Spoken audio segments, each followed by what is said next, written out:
नमस्कार दोस्तों, आज हम सुनाने जा रहे हैं वट सावित्री की व्रत कथा। सत्यवान और सावित्री की। एक समय की बात है, भद्र देश के एक राजा थे जिनका नाम अश्वपति था। भद्र देश के राजा अश्वपति के कोई संतान नहीं थी। उन्होंने संतान प्राप्ति के लिए मंत्रोच्चारण के साथ प्रतिदिन 1,00,000 आहुतियाँ दी। 18 वर्षों तक यह क्रम उनका जारी रहा। इसके बाद सावित्री देवी ने प्रकट होकर वर दिया कि राजन, तुझे एक तेजस्वी कन्या पैदा होगी। सावित्री देवी की कृपा से जन्म लेने के कारण कन्या का नाम सावित्री रखा गया। कन्या बड़ी होकर बेहद ही रूपवान और गुणवान हुई। योग्य वर न मिलने की वजह से सावित्री के पिता बहुत दुखी रहा करते थे। उन्होंने कन्या को स्वयं वर तलाशने के लिए भेजा। सावित्री तपोवन में भटकने लगीं। वहाँ साल्वी देश के राजा धुम्नसेन रहते थे। क्योंकि उनका राज्य किसी ने छीन लिया था, उनके पुत्र सत्यवान को देखकर सावित्री ने पति के रूप में उनका वरण किया। ऋषिराज नारद को जब यह बात पता चली तो वह राजा अश्वपति के पास पहुँचे और कहा कि हे राजन, यह क्या कर रहे हैं आप? सत्यवान माना कि गुणवान हैं, धर्मात्मा हैं और बलवान भी हैं, पर आयु उसकी बहुत छोटी है। वह अल्पायु है। 1 वर्ष के बाद उसकी मृत्यु हो जाएगी। ऋषिराज नारद की बात सुनकर राजा अश्वपति घोर चिंता में डूब गए। सावित्री ने उनसे चिंता का कारण पूछा तो राजा ने कहा, पुत्री, तुमने जिस राजकुमार को अपने वर के रूप में चुना है वह अल्पायु है। तुम्हें किसी और को अपना जीवन साथी बनाना चाहिए। इस पर सावित्री ने कहा कि हे पिताजी, आर्य कन्याएं अपने पति का एक बार ही वरण करती हैं। राजा एक बार ही आज्ञा देता है और पंडित एक बार ही प्रतिज्ञा करते हैं और कन्यादान भी पिताजी सिर्फ एक बार ही किया जाता है। सावित्री हट करने लगी और बोली, मैं सत्यवान से ही विवाह करूंगी। राजा अश्वपति ने सावित्री का विवाह सत्यवान से कर दिया। सावित्री अपने ससुराल पहुंची और वहां पर अपने सास ससुर की सेवा करने लगी। समय बीतता चला गया।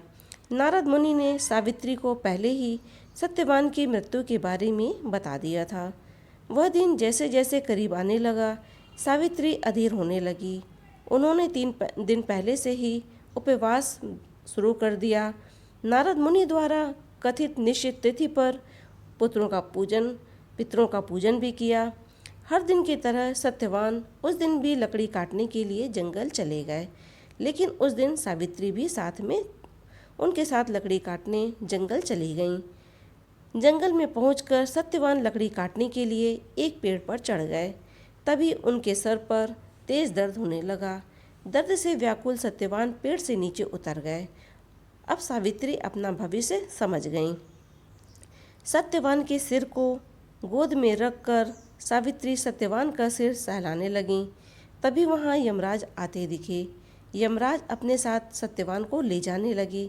सावित्री भी उनके पीछे पीछे चल पड़ी। यमराज ने सावित्री को समझाने की कोशिश की कि यह तो विधि का विधान है, लेकिन सावित्री नहीं मानी। सावित्री की निष्ठा और पतिपरायणता को देखकर यमराज ने सावित्री से कहा कि हे देवी, तुम धन्य हो, तुम मुझसे कोई भी वरदान मांगो।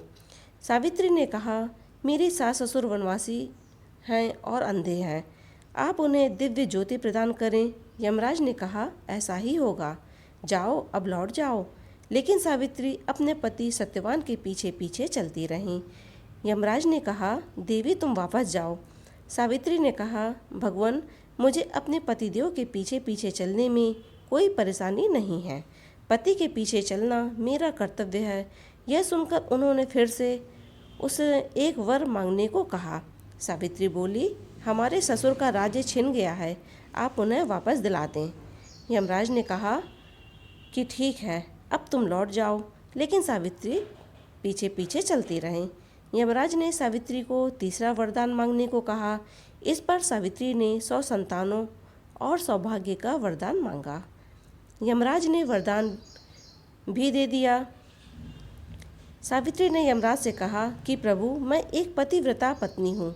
आप मुझे पुत्रवती होने का आशीर्वाद दिया है। यह सुनकर यमराज को सत्यवान के प्राण छोड़ने पड़े और यमराज अंतर्ध्यान हो गए। सावित्री उसी वट वृक्ष के पास आईं जहाँ उनका पति का मृत शरीर पड़ा था।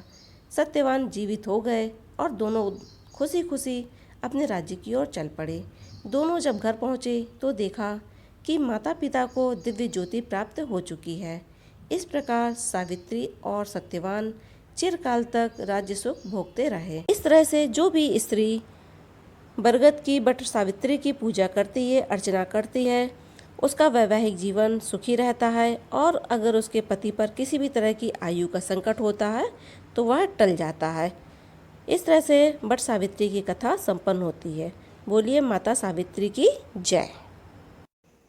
वीडियो को लाइक करें, शेयर करें और कमेंट्स बॉक्स में जय माता दी अवश्य लिखें।